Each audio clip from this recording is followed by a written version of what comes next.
High friends, welcome back to my channel. আর আজকে হয়তো অনেক দিন পরে আমি একটা পোস্ট করছি আমার চ্যানেলে। তো আমি যে কথাটা নিয়ে আজকে বলবো সেটা হচ্ছে ইয়িং ইয়াং।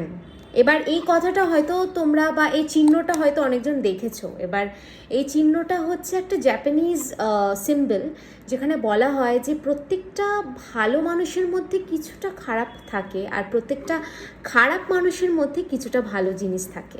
আর হ্যাঁ, তো কোনোদিন কাউকে কোনোদিন খারাপ বলবে না, কারণ সেই মানুষটার পরিস্থিতি তাকে খারাপ করে দিয়েছে।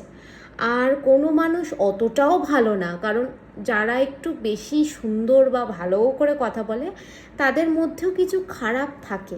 কিন্তু এবার যেটা আমাদেরকে করতে হবে সেটা হচ্ছে সবাইকে ভালোবাসতে হবে আর একটু জাস্ট বি চিল।